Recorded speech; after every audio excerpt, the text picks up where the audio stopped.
Ladies and gentlemen, it was just a matter of time until we had this exclusively breaking news. Now listen to this. The president of Madagascar, of course, right now we can authoritatively call him the former president of Madagascar, Andry Rajoelina, has fled to France. And he has stricken an exile deal with France President Emmanuel Macron. And I'm going to tell you how that is important and how that's a revelation in the Madagascar people. That is something they have known now.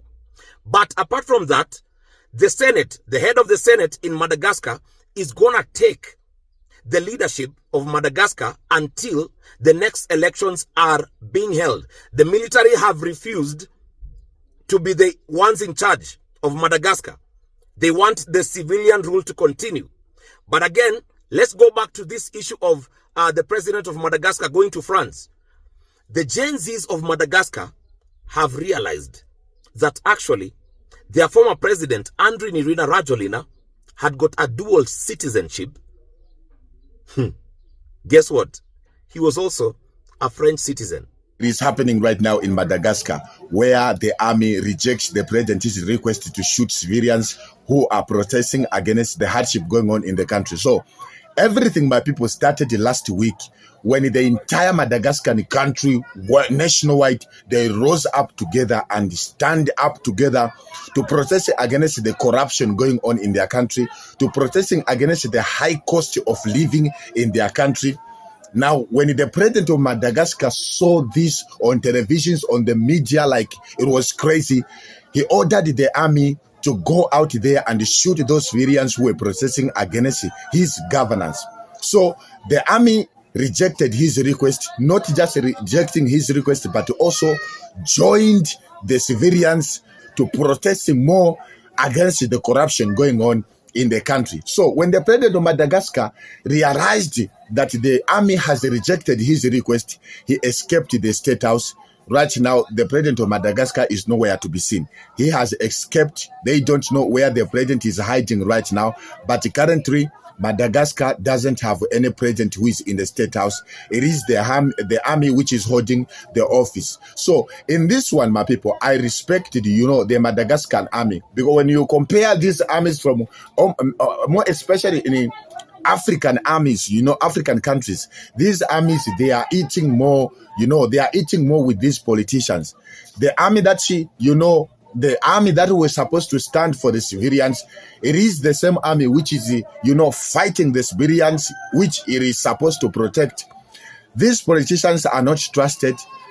The army is the one who owns the country, who has the power to tell the president what he's supposed to do, or else he will be taken out of the throne by force. But these armies, they have lost their integrity. They are no longer respected by these civilians, because they have become one, part of these corrupt politicians who are selling the mineral resources of their country.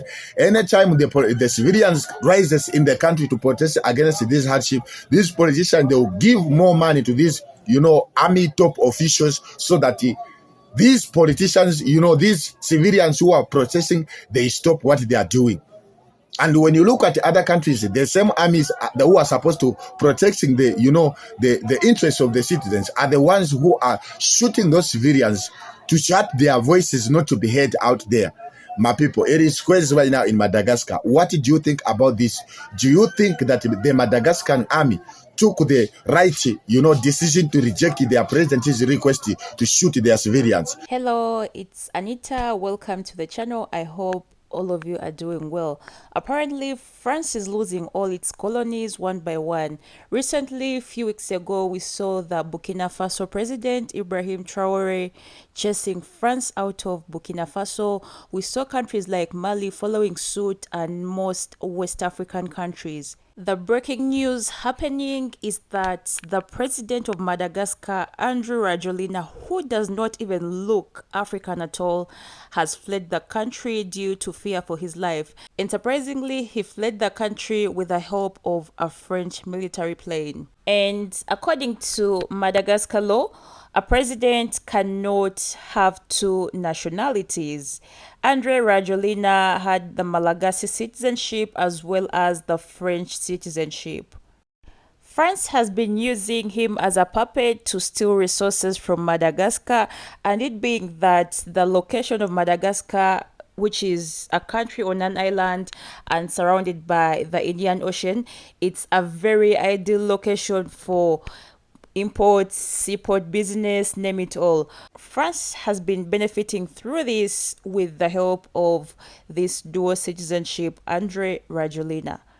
There have been protests, demonstrations on the streets, and the reason why the French president had to leave the country. It all started on September 25th, 2025, where Gen Z protesters had little grievances over water and electricity shortages in the country, the bad administration in the country. The streets of Madagascar have been full of Gen Z protesters wanting freedom, wanting a better leadership, and also there have been so far 22 deaths and some 100 plus people injured during the protest. And apparently, it's the army taking control of everything in Madagascar. Currently, Madagascar does not have any president. An elite unit of the Madagascar army publicly announced that it would be the only authority to issue all orders of the Malagasy military, including its forces on land, sea, and air. These Gen Zs have showed an example that other Africans have to follow suit. When the Gen Zs went on the streets of Madagascar to protest against bad leadership, bad administration, the army joined them in order to fight this, which led to the president leaving the country.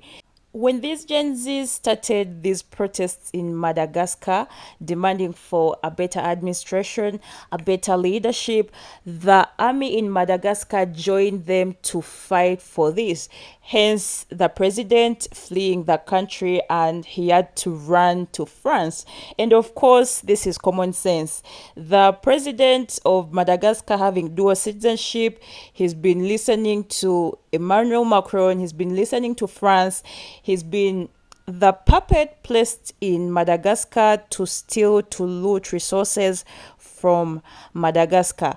Over 300 years till date, France has been looting, stealing trillions of dollars from Africa, where it's been stealing its resources like gold, diamond, etc. And with this, we don't know yet if Madagascar is yet to get a better president.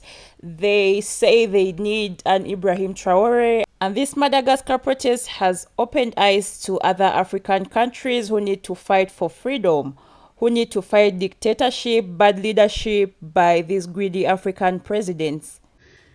Seems like there's been a coup in Madagascar because Gen Z are not going to put up with those old corrupt politicians. Actually, he's the president of Madagascar, isn't that old, but suddenly corrupt. It seems like he has fled the country.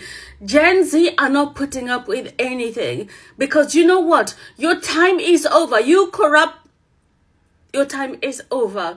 So Madagascar has been taken over by the army because the army joined the Gen Z who have been basically protesting, and they actually help the president who's just flown. They helped him get into the power, and he promised that he was going to be different. What we're looking for is Ibrahim Traore. That's who we want. That is literally who we are looking for. All these people, these capitalist who basically think that they can just live off the backs of the poor. It seems like your days are numbered because Gen Z, whether it's Nepal, whether it is Madagascar, things are happening. You know, we saw where Kenya go to last year. And you know what? Who knows? What's up with Africans fleeing Africa? You just had a president flee his country. Before he hopped on his private presidential jet, he called the president of France, Emmanuel. And he was like, yo, they tripping over here in Madagascar. The army just took over the country with the protesters. Do y'all got a spot for me? And Emmanuel gave him the yes. So he's already out there in France right now, chilling, talking about, hey, can we have dialogue? Can we respect the Constitution of Madagascar? I guess Africa, Madagascar was just over it, not having lights. They was over it, not having running water consistently. But I don't know what he got cooked up with France, because, you know, Madagascar was a French territory at one time. So right now, Andre, I think that's his name. He's from the Marina ethnicity group, which is one of the largest ethnicity groups in Madagascar. He's chopping it up with President Emmanuel. Like, they trying to figure out if the country's even worth going back to right now, because the army got it right now. But yeah, man, even presidents flee Africa. That's crazy. Well, generally, I believe this was a good thing. This was necessary for change, and we hope to see Madagascar flourish, because it's one of the most poorest countries in the world, where the majority of Madagascar people live below the poverty line. And I personally hope that other African countries in the same situation can follow suit. Anyway, guys, thanks for watching my video this far. Leave your thoughts in the comment section. Do not forget to share. Do not forget to subscribe.